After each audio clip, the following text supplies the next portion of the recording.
Les cloches sont passées au centre-ville de Niederbronn. Une vingtaine d'enfants, avec le réseau d'animation, les jardiniers de la ville et des bénévoles, déposent des décorations. Entièrement réalisées par ces apprentis lapins de Pâques, poules, œufs et autres papillons sont disséminés sur les plantes aux abords de la fontaine. On agit avec soin, les habitants ne doivent pas être déçus. C'est beaucoup plus motivant pour eux de présenter une œuvre que de faire une réalisation et puis de la garder dans la chambre. Là, c'est pour tout le monde. Pour faire plaisir aux gens, tout ça, pour que ça fasse joli. Un plaisir partagé et un régal pour les yeux en cette période de fête.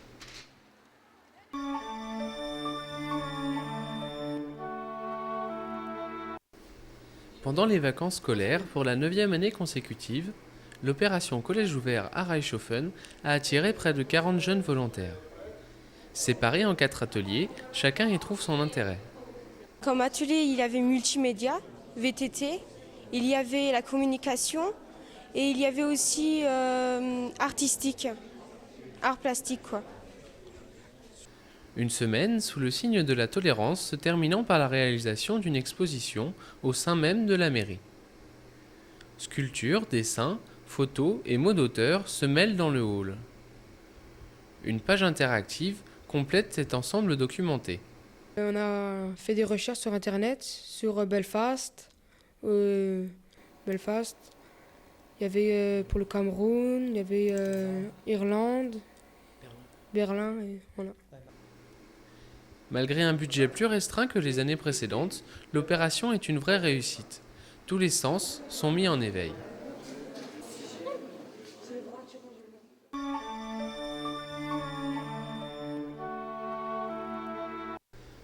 Gundershofen au rythme du pédalier.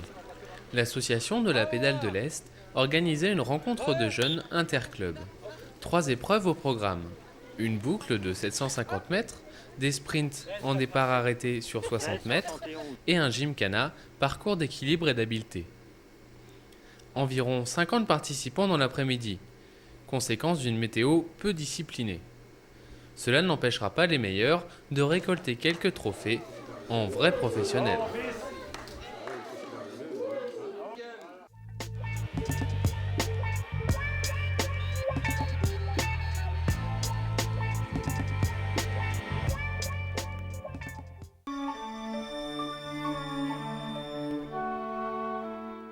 Aujourd'hui, dans la zone de loisirs du Montrouge, se passe le championnat de secteur moderne pour les clubs de ce secteur-là et en même temps le premier jour du qualificatif du championnat de dames pour les championnats du Bas-Rhin. Il y a un certain nombre de dames qui vont se qualifier aujourd'hui pour pouvoir jouer la phase finale à Strasbourg demain. En concours senior, donc championnat du secteur, il y a 107 équipes seniors hommes et puis il y a 25 équipes dames. Bon, la pétanque, c'est considéré comme un loisir principalement, alors que nous, on adjoint les deux. Le côté sportif, parce qu'il y a quand même une compétition entre clubs, entre joueurs, et puis il y a le côté convivial. On se rencontre tous les week-ends, on essaie de se battre l'un l'autre, et puis il y a des revanches à prendre. Et puis, donc tous les week-ends, on est sur les terrains de pétanque, des environs, pour jouer jusqu'à Strasbourg ou plus loin, quoi.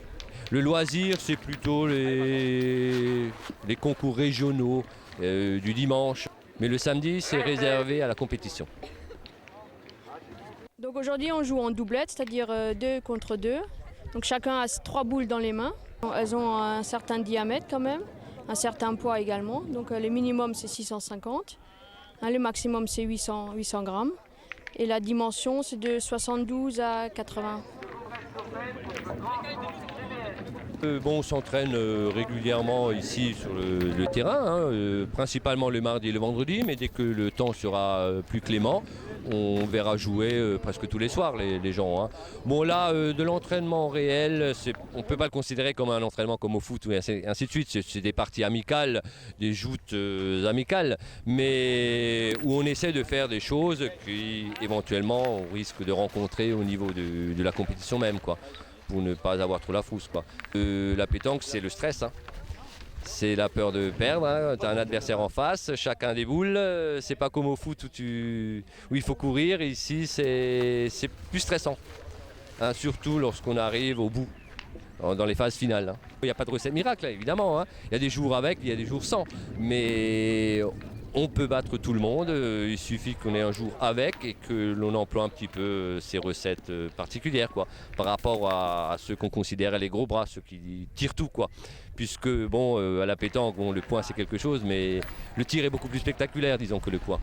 Alors beaucoup de jeunes veulent tirer, personne ne veut pointer. Il faut bien des pointeurs devant, s'il n'y a pas de boule pointée, on ne peut pas tirer, quoi. Donc on leur dit toujours, d'abord il faut savoir bien pointer, après vous pouvez vous mesurer au tir. Mais c'est d'abord le point. En fin de compte, c'est la tactique qui prévaut. Il y a de très bons joueurs qui ont un très bon bras, comme on dit, qui tirent tout, mais qui se font très souvent battre parce qu'ils n'ont pas du tout de tactique. Une équipe qui n'est pas trop à droite peut battre des gens très adroits au niveau tactique. Sportive, compétitive et conviviale. Pour nous, la pétanque, c'est une famille. Et chacun y met du sien et ça marche.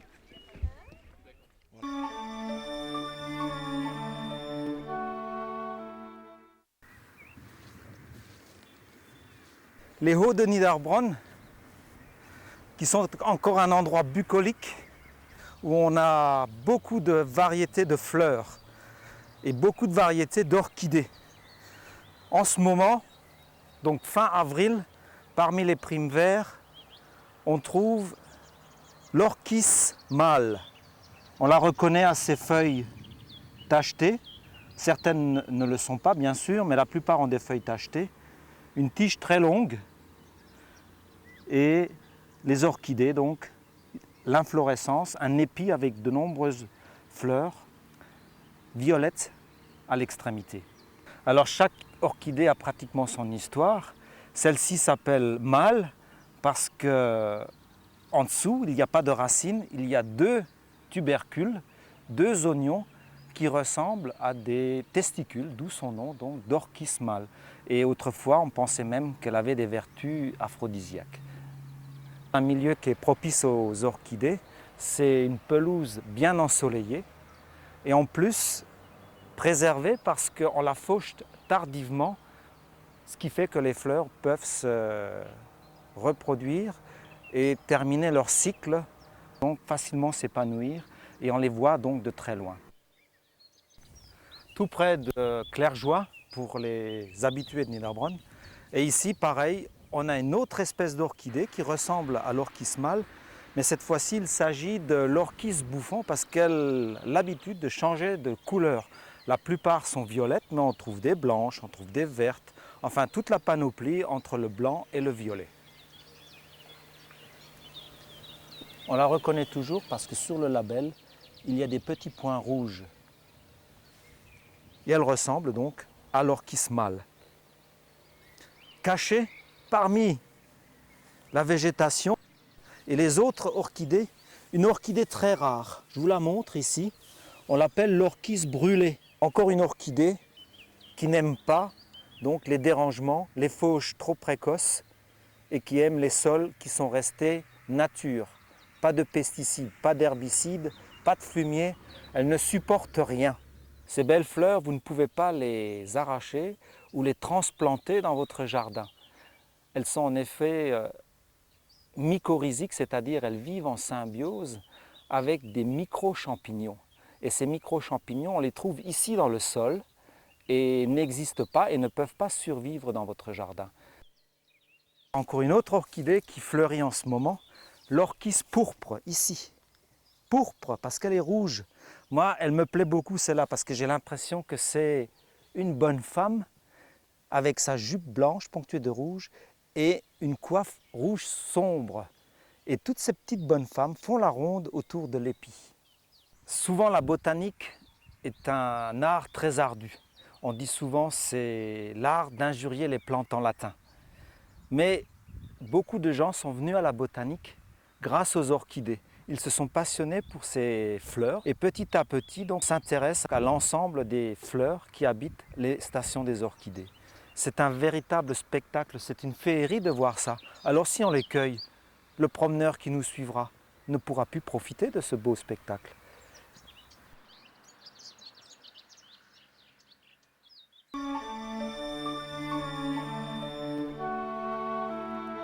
Le cours d'aujourd'hui, qui est un cours de greffe, est ouvert à tout le monde, donc membres de l'association comme toute personne désireuse d'apprendre à greffer.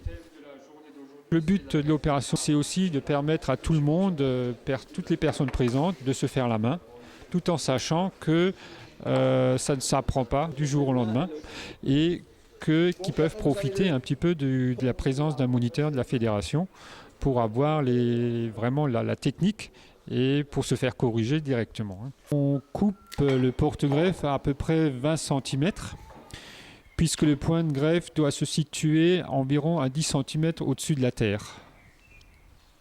Donc on va couper en biseau ce porte-greffe sur environ 2 cm. Ensuite, on fait un contre-biseau. Il faut faire attention de ne pas se couper les doigts. On prend ensuite la variété qu'on veut greffer. Ça peut être du Boskop, ça peut être du Grafensteiner. En l'occurrence ici, ça va être du Boskop. On fait la même opération dans le sens inverse, c'est-à-dire on coupe un biseau également d'environ 2 cm et un contre-biseau. Ce contre-biseau va donc servir d'attache et puis donc va permettre de bloquer sur le porte-greffe la variété qu'on veut bien greffer. Le porte-greffe est déjà maintenu par cette opération sans attache. Pour être plus solide, on va mettre un peu de raffia. Donc on tourne plusieurs fois autour du point de greffe. On termine par un nœud. Voilà, on passe 2 fois dans la boucle. On serre. Ensuite, on va prendre du mastic à greffer. On va bien enduire le point de greffe avec du mastic pour éviter que l'air n'attaque et ne sèche les différentes parties, pour que la pluie ne pénètre pas non plus. Et il faut surtout ne pas oublier le bout qui, sans cela, dessèche et empêche ensuite la greffe de pousser. Le but du greffage, c'est bien sûr la multiplication de la variété, ancienne ou nouvelle. Et ça peut être également un but de changer la variété existante. Vous pouvez avoir un arbre avec une pomme qui a un mauvais goût, que vous n'aimez pas. Au lieu de couper l'arbre et de replanter un autre, vous choisissez la variété que vous désirez et vous coupez toutes les branches de l'ancienne variété et vous faites ce qu'on appelle une greffe en couronne, c'est-à-dire que vous mettez la nouvelle variété sur l'arbre existant. Actuellement, la mode étant toujours de nouvelles variétés issues de la Nouvelle-Zélande et ainsi de suite, mais je crois qu'il ne faut pas oublier les vergers qui sont typiques de la région Alsace.